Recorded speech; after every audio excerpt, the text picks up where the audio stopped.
విశాఖ జిల్లా తుంగలం దగ్గర నిర్మాణంలో ఉన్న రైల్వే బ్రిడ్జ్ దగ్గర ప్రమాదం జరిగింది. రైలు ఓవర్ బ్రిడ్జ్ డక్టింగ్ కుప్పకూలింది. 3, 4వ పిల్లర్ల మధ్యలో ఉన్న నిర్మాణం కూలడంతో 7గురు కార్మికులు తీవ్రంగా గాయపడ్డారు. క్షతగాత్రులను ఆసుపత్రికి తరలించారు. శిథిలాల కింద ఎవరైనా చిక్కుకున్నారా అన్న అనుమానంతో పోలీసులు గాలిస్తున్నారు. భోజన సమయం కావడంతో కార్మికులు తక్కువ సంఖ్యలో ఉన్నారు.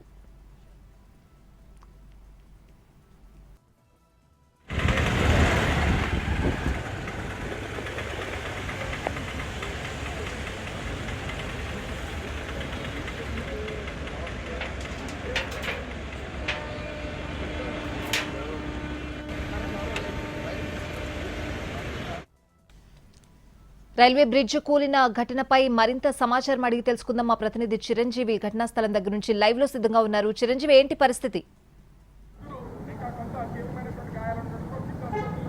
యశ్వాతి, ఈరోజు మధ్యాహ్నం చోటు చేసుకున్నటువంటి ఈ ప్రమాదం ఆ త్రుటిలో పెద్ద ప్రమాదమే తప్పిందని చెప్పుకోవాలి. ఎందుకంటే ఆ సమయంలో నిర్మాణంలో ఉన్నటువంటి ఫ్లైఓవర్ ఒక్కసారిగా కూలిపోయింది.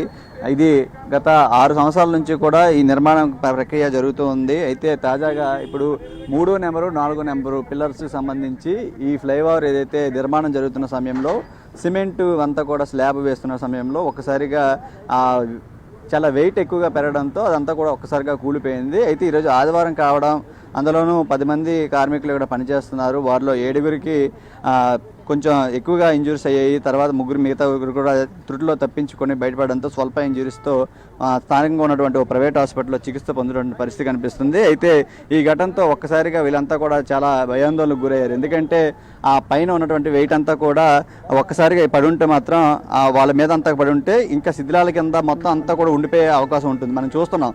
మొత్తంగా చూసుకుంటే ఈ ఇనుములు భారీగా ఉన్నటువంటి ఇనుములు, దాంతోపాటు ఆ కాంక్రీటు ఇదంతా కూడా ఒక్కసారిగా కూలిపోవడం జరిగింది. ఆ సమయంలోనే అప్రమత్తమై వీళ్ళంతా బయటకు వచ్చే ప్రయత్నం చేశారు. అప్పటికి ఆ బరువైన ఇనుములన్నీ కూడా వారి మీద పడడంతో చాలా వరకు తలకు, మిగతా శరీర భాగాలన్నీ కూడా చాలా వరకు ఎక్కువ ఇంజురీస్ అయినటువంటి పరిస్థితి కనిపిస్తుంది. అయితే ఎవరైతే కాంట్రాక్టర్ ఉన్నారో మరి అతను వెంటనే అప్రమత్తమై వాళ్ళని స్థానికంగా ఉన్నటువంటి హాస్పిటల్ తీసుకెళ్లి మెరుగైన వైద్యం అందిస్తున్నారు. మరి ఈ ప్రమాదం ఎలా జరిగింది, దీనికి వెనక ఉన్నటువంటి కారణాలు ఏంటనే కోణంలో కూడా పోలీసులు ప్రస్తుతానికి కేసు నమోదు చేసుకుని దర్యాప్తు చేస్తున్నారు. స్థానికులు కూడా ఆ సమయంలో ఈ చుట్టుపక్కల ఉన్నటువంటి వాళ్ళంతా కూడా ఒక్కసారికి ఇక్కడ చేరుకొని ఎవరైతే క్షతగాతులు ఉన్నారో వాళ్ళందరినీ కూడా హుటాహుటిన హాస్పిటల్కి తీసుకెళ్లే ప్రయత్నం చేశారు. అయితే ఒకసారి ఇది కూలిపోవడంతో, భారీ నిర్మాణం కావడంతో కింద ఎవరైనా ఇంకా ఇరుక్కుపోయారా అని చెప్పి ఒక సుమారు గంట సేపు పాటు కూడా మొత్తం అంతా కూడా గాలించడం జరిగింది. అయితే పనికి వచ్చినటువంటి మొత్తం 10 మంది కూడా సురక్షితంగా బయటికి చేరుకోవడంతో కింద ఎవరు లేరని నిర్ధారించుకోవడం జరిగింది. నార్మల్ డేస్లో అయితే మాత్రం ఇంకా ఎక్కువ మంది ఇక్కడ పనిచేసే అవకాశం ఉంటుంది. ఈరోజు ఆదివారం కావడంతో కేవలం 10 మంది ఆ సమయంలో ఉన్నారు. తర్వాత వారందరూ కూడా గాయాలతో బయటపడడం జరిగింది. ప్రాణ నష్టం అయితే ఏమీ జరగలేదని చెప్తున్నారు. మరి దీని వెనకాల ఉన్నటువంటి కారణాలు ఏంటనేది కూడా ప్రస్తుతానికి పోలీసులు ఎంక్వైరీ అయితే జరుగుతుంది. ఏదేమైనప్పటికీ ఇక్కడ ఈ తుంగలాం గేట్ సమీపంలో జరిగినటువంటి ఈ ప్రమాదంలో పెద్ద నష్టమే తప్పిందని చెప్పుకోవాలి. ఎందుకంటే ఇంత భారీ నిర్మాణం ఒక్కసారిగా పడిపోయింది. మనం చూడొచ్చు మొత్తం ఇనుములు అంతా కూడా టన్నుల బరువు ఉన్నటువంటి ఈ నిర్మాణం అంతా కూడా ఒక్కసారిగా ఎలా కూలిపోయింది అనేది కూడా ఇప్పటికీ అర్థం అవ్వట్లేదు. ఎందుకంటే దానికి సపోర్టింగ్ వేసినటువంటి ఆ పిల్లర్స్ అంతా కూడా ఐరన్ గ్రిడ్ విన్నర్గా ఏదైతే ఉందో అలాంటివి మనం చూస్తున్నాం. అక్కడ విన్నటువంటి అదే సేమ్ ప్రాసెస్ అంతా కూడా ఇక్కడ ఉంది. మొత్తం మరి వెయిట్ ఎక్కువ పెరగడం వల్ల, లేదంటే అక్కడ నిర్మాణం కొంచెం లోపం వల్ల ఇక్కడ పడిపోయినటువంటి పరిస్థితి కనిపిస్తుంది. మొత్తంగా చూసుకుంటే ఈ ప్రమాదం వెనక ఉన్నటువంటి కారణాలు కూడా ప్రస్తుతానికి పోలీసులు దర్యాప్తు చేస్తున్నారు.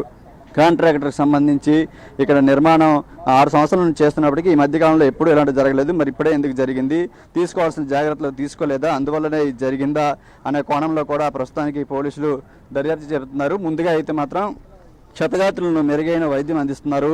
చాలా గాయాలు కూడా ఎక్కువగా 7గురికి అయినటువంటి పరిస్థితి విషమంగా ఉందని కూడా చెప్తున్నటువంటి పరిస్థితి మనం చూస్తున్నాం. ముఖ్యంగా చూసుకుంటే నిర్మాణంలో ఉన్నటువంటి భారీ ఫ్లైఓవర్కి సంబంధించిన పైన స్లాబ్ అంతా కూడా మనం ఇప్పటికే చూస్తున్నాం. ఇదంతా కూడా ఇంకా పచ్చిగానే ఉంది. అంటే సిమెంట్ మొత్తం అంతా కూడా ఒకసారి చూసుకుంటే ఇది ఇంకా తడిగానే ఉన్నటువంటి పరిస్థితి. ఇది వెయిట్ ఎక్కువ అవడంలో కింద కూడా సపోర్టింగ్ సంబంధించినటువంటి ఐరన్ రాడ్లన్నీ కూడా చాలా వీక్గా ఉన్నటువంటి పరిస్థితి. దాంతోపాటు ఈ కాంక్రీట్ అంతా కూడా వెయిట్ ఎక్కువ అవడంతో ఒకసారిగా ఈ ప్రమాదం చోటు చేసుకున్నటువంటి పరిస్థితి కనిపిస్తుంది. చాలా బరువు ఉన్నటువంటి టన్నుల కొద్ది సిమెంటు, ఐరన్ ఇవన్నీ కూడా ఒక్కసారిగా కూలిపోయాయి. దీంతో వీళ్ళంతా కూడా చాలా భయాందోళనకు గురయ్యారు. నార్మల్ డేస్లో అయితే మాత్రం 30 నుంచి 50 మంది వరకు కార్మికులు ఇక్కడ పనిచేస్తుంటారు. ఈరోజు ఆదివారం అవడం వల్ల లక్కీగా ఆ సమయంలో 10 మంది ఉన్నారు. వాళ్ళు కూడా ఇంజురీస్తో బయటపడినటువంటి పరిస్థితి.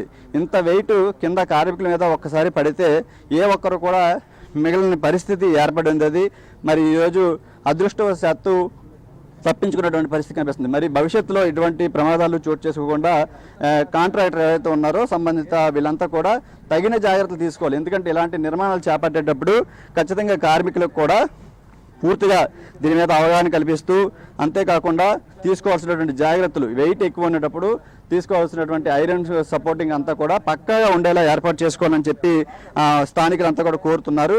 దీంతోపాటు ముఖ్యంగా చూసుకుంటే ఇప్పుడు ఈ ప్రమాదం ఎందుకు జరిగింది అనేది కూడా ఇప్పుడు ప్రశ్నార్థంగా మారింది. ఎందుకంటే ఒకవైపు చూసుకుంటే రైల్వే గేట్ సమీపంలోనే ఇక్కడ అంతా జరిగింది. కింద చాలామంది ఇటువైపు నుండే రాకపోకలు, చిన్నపిల్లలంతా కూడా పక్కనే ఉన్నటువంటి గ్రౌండ్ ఉంది, ఇటువైపు నుండే ఎక్కువగా రాకపోకలు నిర్వహిస్తుంటారు.